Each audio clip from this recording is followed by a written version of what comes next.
मनुष्य चाहे कितना भी प्रयास क्यों न कर ले, कितना भी प्रयत्न क्यों न कर ले, उसे अपने कर्मों का फल तो भोगना ही पड़ता है। चाहे मनुष्य कितना ही प्रयत्न कर ले, लेकिन वह कभी अपने कर्मों से बच नहीं सकता। जैसी करनी वैसी भरनी, यह वाक्य तो आपने सुना ही होगा। अर्थात जैसा आप कर्म करोगे वैसा ही फल आपको प्राप्त होगा। लेकिन मेरा एक प्रश्न है, क्या आप इस बात पर यकीन करते हैं कि जैसा आप कर्म करें वैसा ही आपको फल भी मिलेगा? अब आप में से अधिकतर लोगों के मन में यह प्रश्न जरूर उठ रहा होगा, क्योंकि इसमें पूछने वाली बात क्या है?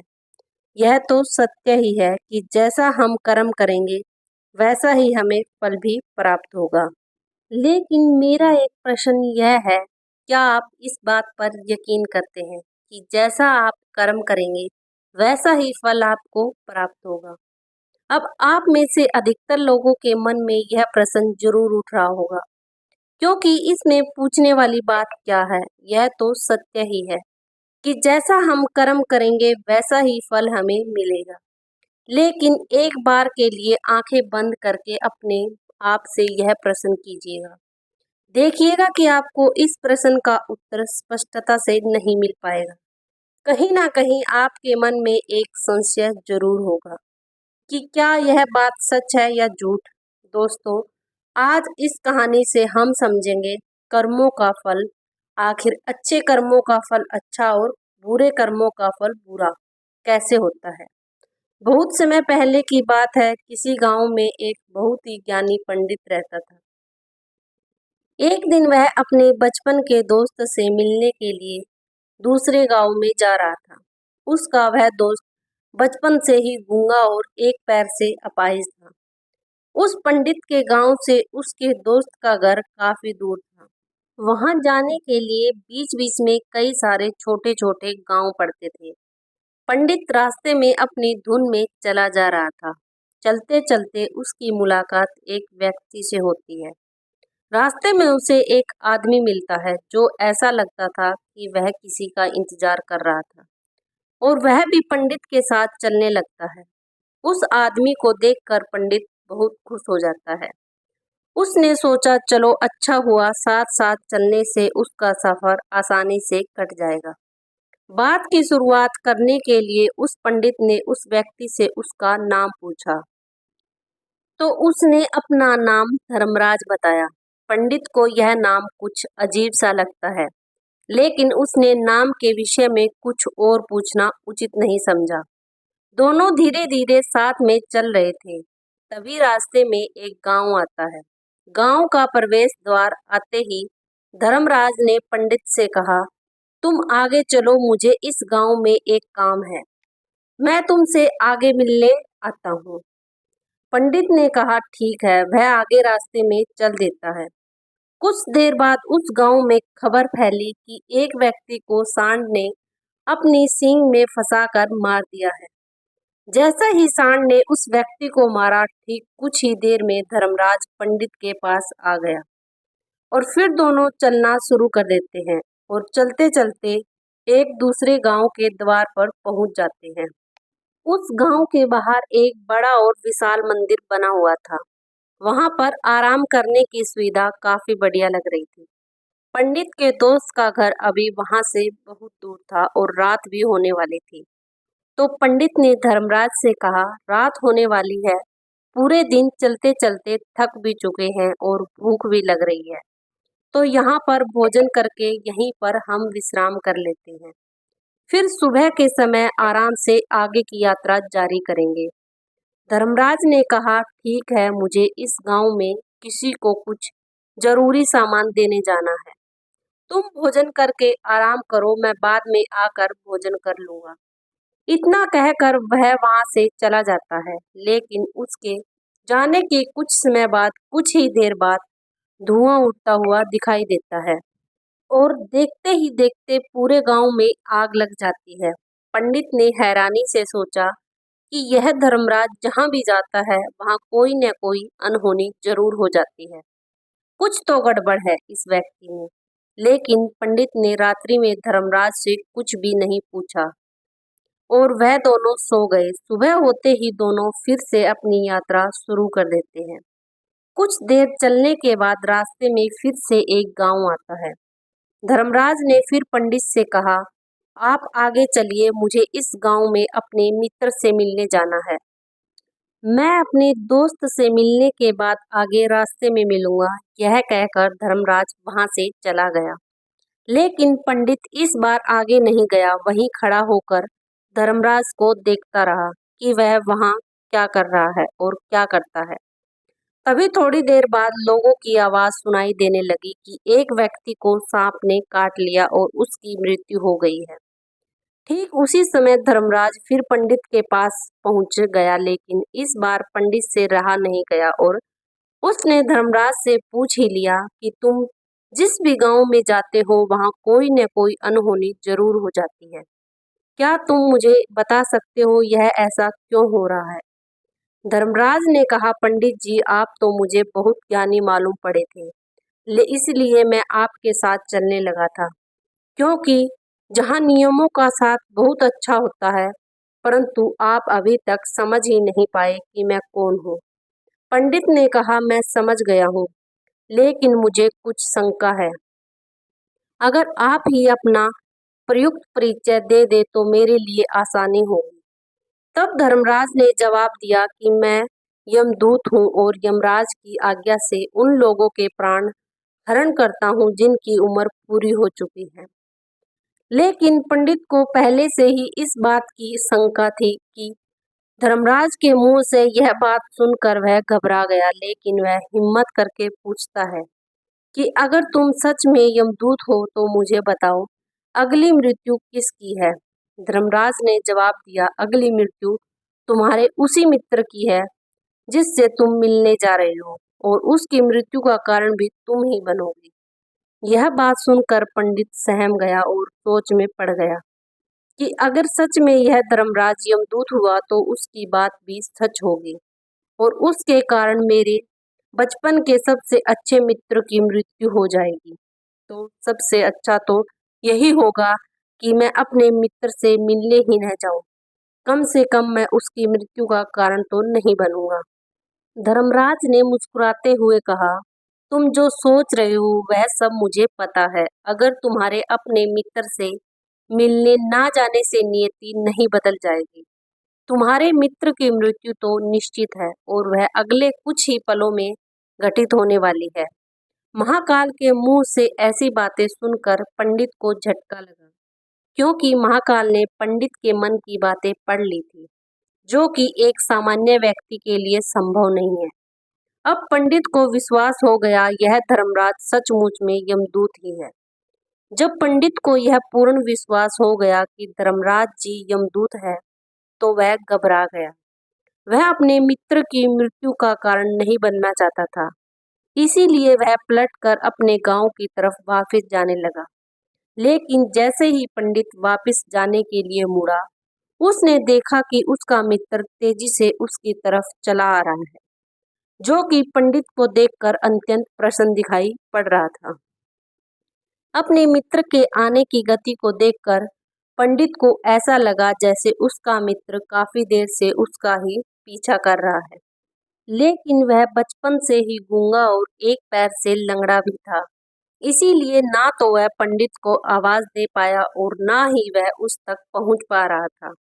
लेकिन जैसे ही वह पंडित के पास पहुंचा, अचानक ही जमीन पर गिर पड़ा और तुरंत ही उसकी मृत्यु हो गई। पंडित हक्का बक्का होकर धर्मराज की ओर देखने लगा, जैसे ही वह पूछना चाह रहा हो कि आखिर क्या हुआ। धर्मराज पंडित के मन में उठ रहे प्रश्नों को समझ गया और बोला, तुम्हारे मित्र ने पिछले गांव में ही तुम्हें देख लिया था और वह वहीं से ही तुम्हारा पीछा कर रहा था, लेकिन गूंगा और लंगड़ा होने की वजह से वह तुम तक नहीं पहुंच पाया।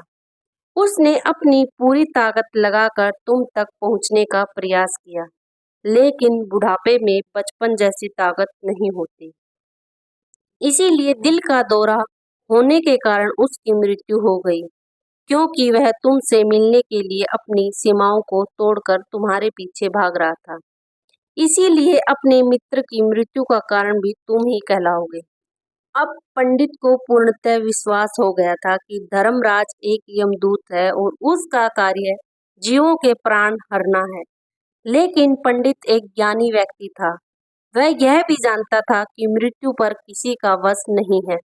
सबको एक ना एक दिन मरना ही है। यही सोचकर उसने अपने आप को संभाल लिया। लेकिन अचानक ही पंडित के मन में अपनी मृत्यु के बारे में जानने की इच्छा हुई।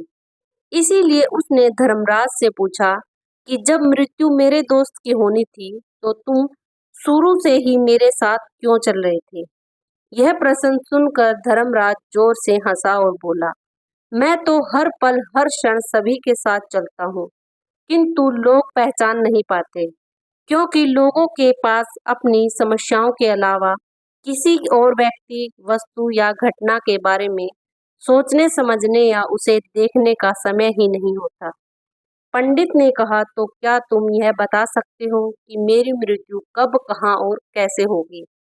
महाकाल ने कहा, हालांकि किसी भी सामान्य जीव के लिए अपनी मृत्यु के बारे में जानना ठीक नहीं है, क्योंकि कोई भी जीव हो या जानकर, वह अपनी मृत्यु के बारे में जानकर बहुत ही दुखी हो जाता है। हालांकि तुम ज्ञानी व्यक्ति मालूम पड़ते हो और तुमने अपने जिस तरीके से मित्र की मृत्यु को सहन कर लिया है, उसे देखकर लगता है कि तुम अपनी मृत्यु के बारे में जानकर भी दुखी नहीं होगे। महाकाल ने कहा, तो सुनो, तुम्हारी मृत्यु आज से ठीक 6 महीने बाद आज ही के दिन किसी दूसरे राज्य में फांसी लगने से होगी।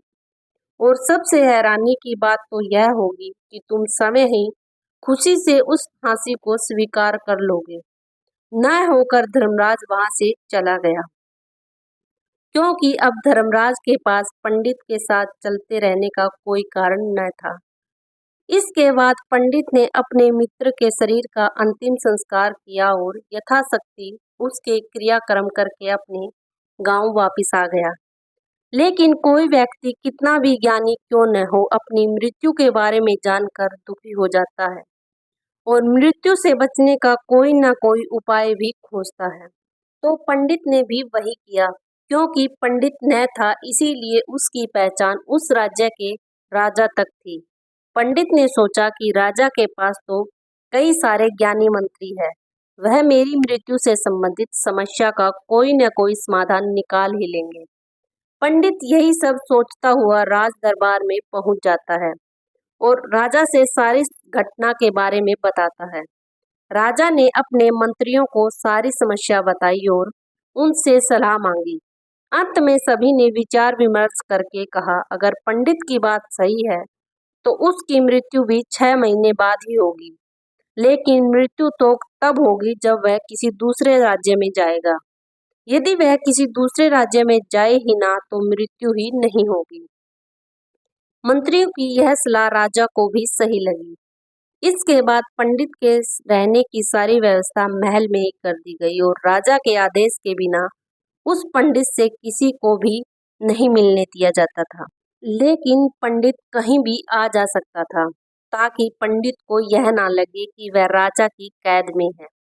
परंतु पंडित डर के मारे समय ही कहीं आता जाता नहीं था। धीरे धीरे महीने गुजरते गए और पंडित की मृत्यु का समय नजदीक आने लगा और अंत वह भी दिन आ गया जिस दिन पंडित की मृत्यु होनी थी। तो जिस दिन पंडित की मृत्यु होनी थी, उसकी एक रात पहले पंडित डर के मारे जल्दी ही सो गया, ताकि जल्दी से वह रात बीत जाए और अगला दिन आ जाए, ताकि उसकी मृत्यु टल सके। यही सोचकर वह जल्दी सो जाता है। लेकिन पंडित को नींद में चलने की बीमारी थी और अपनी इस बीमारी के बारे में वह समय ही नहीं जानता था। तो फिर राजा, मंत्री या किसी वैद्य को इसके बारे में बताने का कोई प्रश्न ही नहीं उठा। पंडित अपनी मृत्यु को लेकर बहुत चिंतित था। वह पिछले कई दिनों से ठीक से सो भी नहीं पा रहा था और नींद में चलने की बीमारी भी तभी होती है जब व्यक्ति ठीक से सो नहीं पाता हो। उस रात भी पंडित को नींद में चलने का दौरा पड़ा। वह उठा और महल से निकलकर अस्तबल में गया, क्योंकि पंडित राजा का खास मेहमान था। इसीलिए किसी भी पहरेदार ने उसे नहीं रोका और ना ही किसी तरह की कोई पूछताछ की। अस्तबल में पहुंचकर वह सबसे तेज चलने वाले घोड़े की पीठ पर सवार होकर नींद में ही अपने राज्य की सीमा से बाहर दूसरे पड़ोसी राज्य में चला गया। इतना ही नहीं, वह दूसरे राज्य के राजा के महल में पहुंच गया। उस महल के पहरेदार ने भी उसे नहीं रोका और ना ही कोई पूछताछ की। सभी लोग रात्रि का अंतिम प्रहार होने के कारण गहरी नींद में थे। वह पंडित सीधे राजा के सैन्य कक्ष में पहुंचा, जहां राजा और रानी सो रहे थे। वह पंडित वहीं जाकर सो गया। सुबह हुई तो राजा ने पंडित को रानी के बगल में सोया हुआ देखा तो राजा बहुत क्रोधित हो गया। राजा ने पंडित को कैद करने का आदेश दे दिया। पंडित गिरफ्तार हो गया, लेकिन पंडित तो बहुत चक्का था। उसे तो कुछ समझ नहीं आ रहा था कि आखिर वह दूसरे राज्य में और राजा के सैन्य कक्ष में कैसे पहुंचा। लेकिन वहां उसकी यह सब सुनने वाला कोई नहीं था। अगली सुबह राजा ने पंडित को दरबार में पेश करने का आदेश दिया। कुछ देर बाद उस पंडित को दरबार में लाया गया। पंडित को देखते ही राजा इतना बबूला हो गया कि उसे फांसी पर चढ़ा देने का हुक्म सुना दिया। फांसी की सजा सुनकर पंडित कांप गया, लेकिन फिर भी थोड़ी सी हिम्मत जुटाकर राजा से बोला, महाराज, मैं नहीं जानता कि मैं राजमहल तक कैसे पहुंचा। मैं यह भी नहीं जानता हूं कि आपके सैन्य कक्ष तक मैं कैसे आया और आपके महल के किसी पहरेदार या सैनिक ने मुझे रोका क्यों नहीं। लेकिन मैं इतना जरूर जानता हूँ कि आज मेरी मृत्यु होनी थी और वह होनी भी जा रही है। राजा को यह बात थोड़ी अजीब लगी। उसने पंडित से पूछा, तुम्हें कैसे पता कि आज तुम्हारी मृत्यु होनी है? राजा के इस प्रश्न के जवाब में पंडित ने पिछले 6 महीने का सारा वाक्य राजा को सुना दिया और बोला, महाराज, मेरा क्या किसी भी सामान्य व्यक्ति में इतना साहस नहीं कि वह राजा के सैन्य कक्ष में राजा की उपस्थिति में रानी के साथ सो जाए। राजा को पंडित की बात में थोड़ा तर्क दिखाई पड़ा, परंतु उसने सोचा कि यह मृत्यु से बचने के लिए धर्मराज और उसके द्वारा अपनी मृत्यु की भविष्यवाणी की कहानी बना रहा है। इसीलिए राजा ने पंडित से कहा, यदि तुम्हारी बात सत्य है और आज यह तुम्हारी मृत्यु का दिन है, जैसा कि यमदूत धर्मराज ने तुमसे कहा था, तो आज तुम्हारी मृत्यु का कारण मैं नहीं बनूंगा। लेकिन यदि तुम्हारी बात झूठी निकली तो निश्चित ही आज तुम्हारी मृत्यु का दिन होगा ना, क्योंकि जिस राज्य से पंडित आया था उस राज्य का राजा इस राजा का मित्र था। इसीलिए इस राजा ने तुरंत अपने 2 सैनिकों को पड़ोसी राजा के पास भेजकर पंडित की बात की सत्यता का प्रमाण मांगा। भेजे गए सैनिक शाम तक लौटे और उन्होंने राजा को बताया कि महाराज, पंडित जो कुछ भी कह रहा है वह सब सत्य है। पड़ोसी राज्य के राजा ने पिछले 6 महीने से पंडित के रहने की सारी व्यवस्था अपने ही महल में कर रखी थी। पंडित राजा का खास मेहमान था। कल शाम राजा आखिरी बार पंडित से उसके कक्ष में मिले थे और उसके बाद यह इस राज्य में कैसे पहुंच गया, इसकी जानकारी किसी को भी नहीं है। इसीलिए उस राज्य के राजा के अनुसार पंडित को फांसी की सजा देना ठीक नहीं है। लेकिन राजा के सामने एक नई समस्या थी, क्योंकि उसने बिना पूरी बात जाने ही पंडित को फांसी की सजा सुना दी थी। इसीलिए अगर पंडित को फांसी नहीं दी जाती तो राजा के वचन का अपमान हो जाएगा। लेकिन अगर राजा की बात का मान रखा जाए तो बेवजह ही एक निर्दोष व्यक्ति की मौत हो जाएगी। राजा ने अपने सभी मंत्रियों से इस बारे में सुझाव मांगा, तो मंत्रियों ने राजा को सुझाव दिया कि महाराज, पंडित को एक कच्चे सूत के धागे से फांसी लगवा दी जाए। इससे आपके कथन का भी मान रह जाएगा और कच्चे सूत के धागे से पंडित को फांसी भी नहीं लगेगी और उसके प्राण भी बच जाएंगे। राजा को मंत्रियों का यह सुझाव पसंद आया और उसने ऐसा ही करने का आदेश दे दिया। पंडित के लिए कच्चे सूत के धागे से फांसी का फंदा बनाया गया और नियम के अनुसार पंडित को फांसी पर चढ़ाया जाने लगा। सभी लोग बहुत खुश थे कि ना तो पंडित मरेगा और ना ही राजा का वचन खाली जाएगा। पंडित को भी पूर्ण विश्वास था, यह शुद्ध के धागे से तो उसकी मृत्यु हो ही नहीं सकती। पंडित उस पर चढ़ने के लिए तैयार हो गया। जैसा कि धर्मराज ने भविष्यवाणी की थी कि तुम खुद ही अपनी फांसी को स्वीकार करोगे। लेकिन जैसे ही पंडित को फांसी दी गई, सूद का तागा तो टूट गया, लेकिन टूटने से पहले उसने अपना काम कर दिया था। पंडित के गले की एक नस सूत के धागे के झटके से कट चुकी थी और पंडित जमीन पर पड़ा तड़फ रहा था। उस पल उसके गले से खून की फुहार निकल रही थी और देखते ही देखते पंडित का शरीर पूरी तरह शांत हो गया। तभी लोग आश्चर्यचकित थे और पंडित को मरता हुआ देख रहे थे। किसी को विश्वास नहीं हो पा रहा था कि कच्चे सूत के धागे से भी किसी इंसान की मृत्यु हो सकती है। लेकिन घटना तो घट चुकी थी। नियति ने अपना काम कर दिया था और धर्मराज की भविष्यवाणी सच हो चुकी थी। दोस्तों, श्रीमद् भगवत गीता में भगवान श्री कृष्ण ने कहा है, जो होना होता है वह होकर ही रहता है।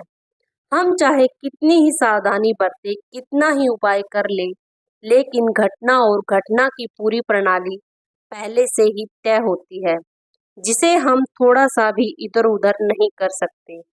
दोस्तों, शायद इसीलिए ईश्वर ने हमें भविष्य जानने की क्षमता नहीं दी है, ताकि हम अपने जीवन को ज्यादा बेहतर तरीके से जी सकें। और यही बात उस पंडित पर भी लागू होती है। अगर पंडित ने महाकाल से अपनी मृत्यु के बारे में ना पूछा होता, तो 6 महीने तक राजा के महल में कैद रहकर डर डर कर जीने की बजाय ज्यादा बेहतर जीवन जीता। दोस्तों, आपने आज के इस वीडियो से क्या सीखा, वह मुझे आप कमेंट में बता सकते हैं। इसी के साथ मैं उम्मीद करती हूँ कि आपको आज की वीडियो पसंद आई होगी। तो इस वीडियो को उस इंसान को शेयर करें जिससे यह कहानी सुनने की जरूरत है, और उसी के ठीक बाद चैनल को सब्सक्राइब भी कर दीजिए। फिर मिलते हैं एक ऐसी और नई वीडियो में और एक नई मैसेज के साथ। तब तक के लिए अपना ख्याल रखें। धन्यवाद।